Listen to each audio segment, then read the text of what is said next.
Hello साथियों, आज हम भारतीय न्याय संहिता 2023 की धारा 3 साधारण स्पष्टीकरण पढ़ने जा रहे हैं। धारा 3 में आईपीसी के बहुत से सेक्शन को कवर किया गया है, इसलिए साथियों इस वीडियो को पूरा देखें, लास्ट तक देखें। और जिन साथियों ने चैनल सब्सक्राइब नहीं किया है तो हमारे चैनल को सब्सक्राइब जरूर कर लें। तो धारा 3 में हम आज पढ़ेंगे स्पष्टीकरण 1। स्पष्टीकरण 1 क्या कह रहा है? स्पष्टीकरण 1 कहता है संहिता में की परिभाषाओं का अपवादों के अध्ययन समझा जाना।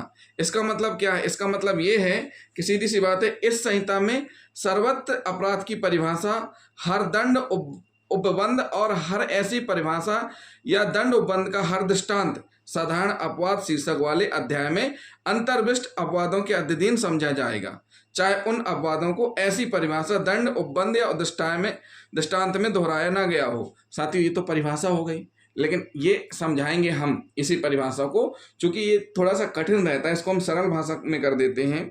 सरल भाषा में ऐसे कि संहिता में अपराध की परिभाषा या दंड के प्रावधानों का उल्लेख करते समय कहीं भी साधारण अपवादों का स्पष्ट रूप से वर्णन नहीं किया गया है, परंतु फिर भी साधारण अपवाद संपूर्ण संहिता को नियंत्रित करते हैं।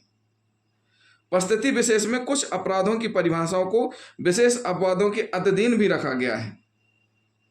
साथ ही साथ भारतीय साक्ष्य अधिनियम की धारा 105 जो कि सबूत के भार के संबंध में प्रावधान वर्णन करती है का प्रयोजन देखने के लिए भारतीय दंड संहिता की इस धारा के साथ पढ़ना होगा।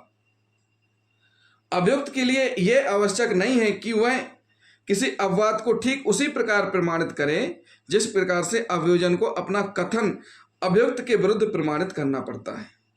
अभियुक्त को मात्र उन परिस्थितियों का वर्णन करना पर्याप्त है जिनके द्वारा यह प्रबल संभावना बन जाए कि मामला दंड संहिता में उपबंधित साधारण अपवादों में से किसी एक के अंतर्गत आता है। क्या आता है? किसी एक के अंतर्गत आता है। इसमें हम 2 उदाहरण से समझाएंगे।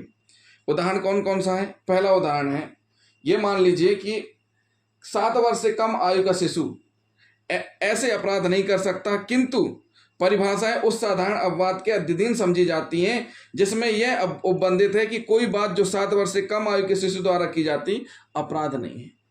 मतलब एक ऐसे शिशु के द्वारा जिसकी उम्र 7 वर्ष तक की है, उसके द्वारा कोई आपराधिक कृत्य कर दिया जाता है तो अपराध की श्रेणी में नहीं माना जाएगा।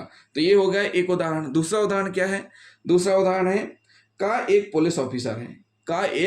पुलिस ऑफिसर है वारंट के बिना या को जिसने हत्या की है पकड़ लेता है। देखिए, पुलिस को पावर है वारंट के बिना और वारंट के साथ गिरफ्तार करने का। वारंट के बिना उस स्थिति में पकड़ सकते हैं जहां संज्ञेय अपराध कारित कर रहा हो, किया गया हो, या उस स्थिति में जब उसके पास वारंट हो। तो का एक पुलिस ऑफिसर है वारंट के बिना या को जिसने हत्या की है पकड़ लेता है। यहाँ का सदोष परिरोध के अपराध का दोषी नहीं है। अब उसने पकड़ लिया है तो यहाँ पर जो पुलिस ऑफिसर है वो दोषी नहीं है, क्योंकि वह या को पकड़ने के लिए विधि द्वारा आबद्ध था। मतलब जो पुलिस ऑफिसर का है वो विधि द्वारा आबद्ध था, यानी उसकी ये ड्यूटी थी। इसलिए यह मामला उस साधारण अपवाद के अंतर्गत आ जाता है जिसमें यह उपबंधित है कि कोई बात अपराध नहीं है जो किसी ऐसे व्यक्ति द्वारा की जाए जो उसे करने के लिए विधि द्वारा आबद्ध है। तो हम साथियों साधारण अपवाद हम पढ़ा चुके हैं। तो जिन साथियों ने अभी तक हमारे साधारण अपवाद से संबंधित वीडियो नहीं देखे हैं तो उनको जरूर देख लें, और साथ ही साथ जिन साथियों ने अभी तक चैनल सब्सक्राइब नहीं किया है तो चैनल को भी सब्सक्राइब कर लें। तो साथियों ये क्या हुआ? साधारण अपवाद से संबंधित हुआ, जिसमें हमने आपको बता दिया कि साधारण अपवाद से संबंधित कंडीशंस में क्या होती हैं कि उनमें जब जिसकी उम्र, ऐसा शिशु जिसकी उम्र 7 वर्ष तक है कि उसके द्वारा अपराध किया जाता है तो अपराध की श्रेणी में नहीं आता है, या जो विधि द्वारा आबद्ध है उसके द्वारा जो कार्य किया जाता है वो भी अपराध की श्रेणी में नहीं आता है। तो साथियों ये हुआ स्पष्टीकरण 1।